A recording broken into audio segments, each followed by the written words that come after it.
Hello ladies and gentlemen, how you doing today? My name's Bilify and today I'm going to teach you how you can get yourself this badge right here. Yeah, this badge is not easy and it is by far the hardest badge to obtain in this game. But with the knowledge I'm about to give you, hopefully this makes it really easy. Now I'm not going to lie to you, this run took me over 70 attempts, which is kind of bad on my end.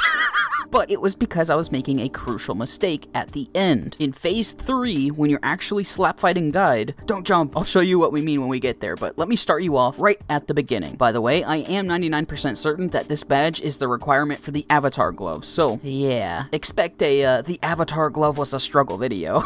Because I struggled. Oh boy, did I struggle. So of course, getting to the fight is super simple. When you first load in, go to the left side near the flaming overkill glove, go down to the hatch where Hitman is. Don't look at Hitman, he's still angry, so we're gonna go into the left room and avoid him. From here, you're gonna see this magical room that leads into the, you guessed it, guide fight. You're gonna be greeted to this little screen where you're gonna have the introduction to this dungeon. From here, before you even take a step, I highly recommend to hit the escape key or hit the options, go into settings, and scroll all the way down where it says performance stats, turn that on. Now, on the upper right hand side where it says ping, if you are above 200, I suggest resetting and starting the dungeon over again. You can do it with 200 ping, but it's more difficult because you have to slap a little bit more early compared to the runs that are in like the 100 and below range. Now, the next step, of course, is on one of these first two pillars right here, or on the ground next to them, there's going to be a switch. Look at the pillars and find it. When you click this, you're going to have a screaming Terry coming after you. And do not let him catch you because he is an angry goober, man. He is an angry goober. But this is the easy part. Alright, so once you've passed Terry, we're not going to go to the right where Golem is. We're going to go to the left. Right here, there's a little tripwire which you can kick, which will trigger the door there to go up. In a group setting, you're going to want to jump over that so your teammates could follow, but we're not in a group setting. From here, drop down, and then back here, there's actually a hidden platform where if you drop right then left,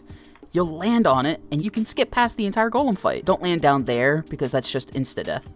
Down here, we're just going to take a right, and we're going to follow this path all the way to the end. Once here, just go ahead and jump and climb up. Nothing to be worried about here. And from the top, we're going to take a quick little left. From here, there's going to be a cave. I suggest when falling to jump off of these rocks, because if you fall with these rocks, sometimes it'll blast you to the side and send you down into the Sbeve zone when you don't even need to go down there. So I suggest just holding your jump button there. But we're going to go to the right side over there out of all three of these paths, because that is the train path and is so easy. This is the best path that I personally found to go to get to that right side. This is the fastest and safest.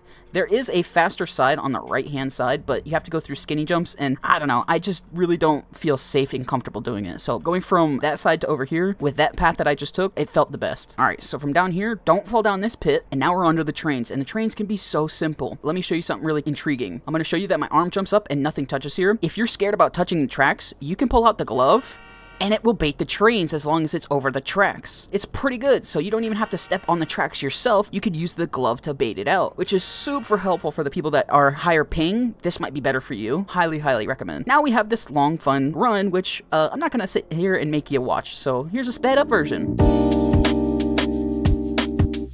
Crazy speeds, right? Yeah. So from here, we're just going to go ahead and go to the right, and now we have ourselves Potato Lord that we're going to have to fight. Now, there's a method with Potato Lord where you slap him while running, and then you put your back up to the fence right here, and then slap him so he spawns back out there, but I don't want to show you that method just due to the fact that it's probably going to get patched, and I'd rather show you a method that I use that's super simplistic that works every single time. Okay, so when you slap him, let him slap you back, and then once he does that, you're going to want to sit on the ring that's in the middle here, and as soon as he starts running to one of the doors that have the bars that are coming up out of the ground that look like jail doors, stop. Let him run. But if you continue moving towards him, he'll change directions. But if you stop and stand where I'm standing while he's running that direction, he will continue to run that direction and get stuck in this phase right here. Now, your objective here is you're going to wait till it hits 3 seconds, and then you're going to go charge him and slap him. That way, there's no time for him at all to even attempt to try to hit you. Right as that clock hits 3, go in, charge, get the hit, and there's just no time for him to get you back. It is that simple. I have not lost a fight against Potato Lord in like 50 matches.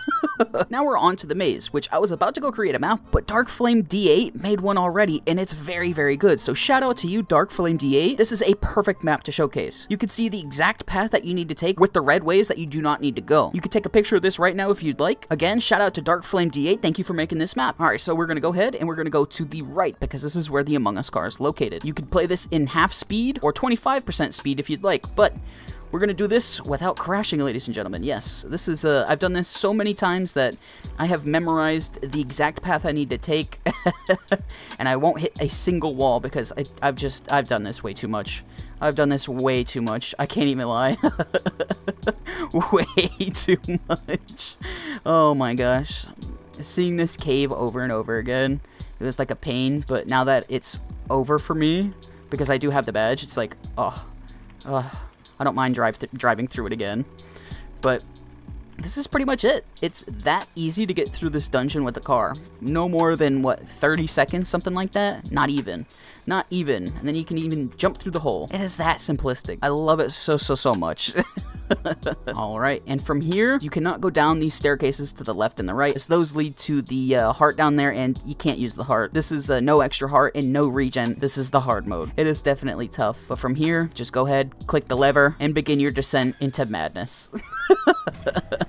And now we begin phase 1 of 3 of the guide boss fight, where we're going to begin fighting Slapstractor. Phase 1 begins with the minions spawning around you. Make sure you eliminate these as fast as you can, because in a small grouping, they can actually be pretty deadly as they'll hit you off the edge. But just a solo one, if you walk up and slap, you should have no issues though. The next spawning thing is going to be pusher walls, which if you have your camera zoomed out, should be no issue at all. You know the walls have stopped spawning when you get a red flash like that, which signifies the next spawn, which is the track gloves. If you back up and then shift to the side a little bit and slap, you should have no issues parrying these back over to Slapstractor. So using a keyboard, you'd be holding S, S, S, and then holding S and D while shifting your camera to the side. After you have slapped the 4th track, this next wave is going to spawn, which is falling objects from the sky. It's pretty fast. Try to hover the side with the open edge of the circle. This is the side you're going to want to always look to be at, as this is the zone where you can cheese Golem later in the battle. After the falling rocks phase, we're going to have the conveyors. The arrows point in which the conveyor is pushing you. It's also going to spawn Kraken arms, which is the hardest part of this phase 1, as it's super random and they could spawn on you. With this phase right here, with all the Kraken arms spawning, it is super important that you very much understand where this conveyor is pushing you, because you might need to use it to your advantage. There might be a moment where the Kraken arm spawns on top of you, and if you jump, it will push you back with a speed boost instead of just normally walking away. Another important detail with these Kraken arms is when they spawn in, don't be close to the arm itself. Think of it as there's a small aura around it that will still hit you. If the back of the arm is near you, make sure you evade that as well. Get as far away as you can. After the Kraken phase is over, the next phase that begins is going to be the Golem phase, and by hovering this side, when you are close enough to Golem and he first spawns, he always smashes down with his right fist, so you can cheese it and he will spawn in and smash without even turning around to look at you. I have noticed in my fights that if you get too close to him too quick and he smashes the ground before his whole body is out of the ground, he will most likely end up looking like this. It doesn't happen every single time, but more often than not, it does. Don't worry though, he does pop back up. Fighting Golem, there's like 3 or 4 different ways that you can kill him. This first method is when he goes into the ground. If you time it out and slap him 1 time and then run away before you get hit and come back, you can actually slap him 4 times without being hit, and you can erase him very quickly. But that only happens when he's cut off and stuck in the ground. Don't try that when he's up normally. It will not work. The best method that you could possibly use and the most safest is running in, getting 3 hits, and then running to the back right-hand side so you avoid his fist, and then going in and going for the slap. Definitely the safest and the method that I highly recommend that you do every single time. If you do this method, you're pretty much guaranteed to win without having any worries. If you have a moment where you're running away from Golem and he's not smashing the ground, it's because you're too far away from him. So what I suggest is you aim your camera a little bit more to the side so that you take a sharper turn, but don't overdo it to where it's like you're running at him. Just keep easing it until he starts the ground pound, and then back out and then go in for the slap. The next method to kill Golem is probably the most unsafe one, but could be the fastest. If you slap him when he's doing that ground pound, you can actually get 4 slaps off and dodge the smash. But I definitely don't recommend this one, as it's pretty much an unnecessary risk. And then the last method, if it comes down to it, you could use the pusher walls to kill Golem. Just drag Golem into one of the walls and then stand on the opposite side and watch him fall off the edge. Not the method I would use, but in a dire situation could be useful. And that is all the entities that you will come across in phase 1 of the guide boss fight. If you run phase 1 flawlessly, you'll come across 5 sets of tracks, and after that 5th set on the last one, you'll be brought into phase 2. This has everything from phase 1, but faster. It starts off with 3 walls and 2 little goobers. If possible, eliminate eliminate the goobers, but they're not important. What's important are the 3 tracks that are heading your way. They're a little bit faster than the tracks that you've been dealing with, so don't get caught off guard with that. Right around when the 3rd track reaches you, you're gonna have the Kraken arms that spawn, and this is a huge part of Phase 2, as this is the deadliest part. For these Kraken arms, I highly recommend that you place your camera directly above your character, as you can see if there is any orange that spawns directly on you. Now, I'm not gonna lie to you, this part is heavily RNG based, because you can have no spawns around you and be perfectly golden, or you could have Kraken arms that spawn all around you and there's absolutely no way that you could avoid it. The best tip that I can still give is make sure you understand which way the conveyors are facing, because you're gonna need that in this phase just in case you have multiple arms that are spawning on you. But again, still try to stay close to that circle on the other side away from where he's gonna spawn and smash, so that you can cheese Golem and get your hits off before he starts chasing you. Do note that the time to kill him is a lot shorter than in Phase 1, so you gotta be quick. In this phase, it could be beneficial to use the walls to let them push off the Golem. That's definitely not my go-to in this scenario, but there are moments where I myself have had to use those pusher walls to get rid of the Golem in Phase 2. They can still work there. A difference between Phase 1 and Phase 2 here is on Phase 2, the tracks are limited to 3 instead of 4, and if you do it flawlessly, you only have to do 4 rounds of it instead of 5 rounds. But if you mess one up, you're gonna have to do 5, but that's okay, don't give up then. But now we have reached Phase 3, the actual slap fight. And the biggest thing in this fight that was getting me killed constantly was I was trying to jump flick on him, or not really flick, but jump swipe at him. Do not jump. Jumping gives him more of an advantage than you. If you just walk up and slap him, it is so much easier. Do not jump. I need to reiterate this like 5 times. Do not jump. Don't make the boneheaded mistake that I did. I did like 10 boss fights. Each time I was jump fighting him, and it was so bad. I would get destroyed. But the 2 times that I did it where I didn't jump, I got him on the 2nd run. So do not jump.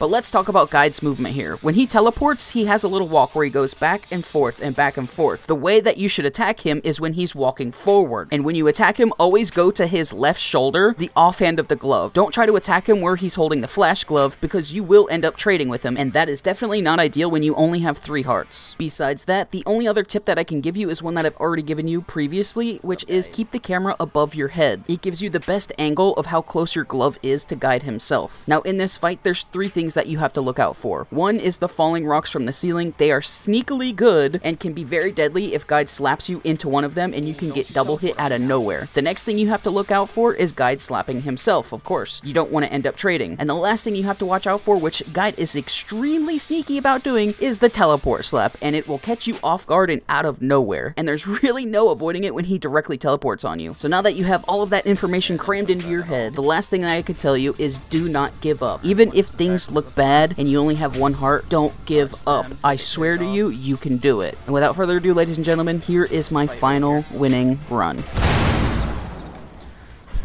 Okay, I mean, not terrible. But I'd have rather been in here with 3 hearts. What up, Guide?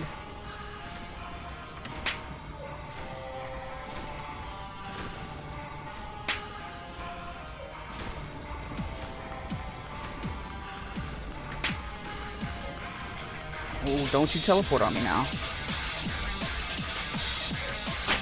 What? That's a trade-off? Are you kidding me? Alright, hold on. We're in dangerous territory. Probably gonna lose this one. Oh no. Okay, I can't go for the hit on this one.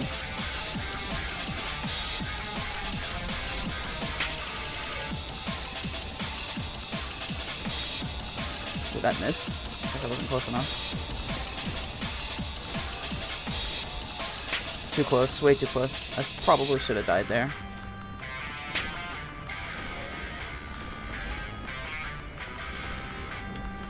That missed? Okay, I'll wait for the telly. Yeah, I know exactly how to beat you now, Guide. What if I could do it with 1 heart?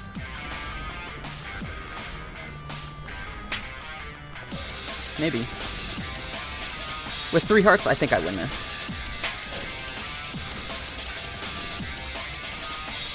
Yes, the next fight I do with 3 hearts, easy peasy. I don't like this one. I don't like where he's at. Not a comfortable position. If that ever happens, yeah, just don't even fight. Ooh, he could have easily doubled me on that. Or we could have traded on that. Ooh, I don't know how he didn't collide there.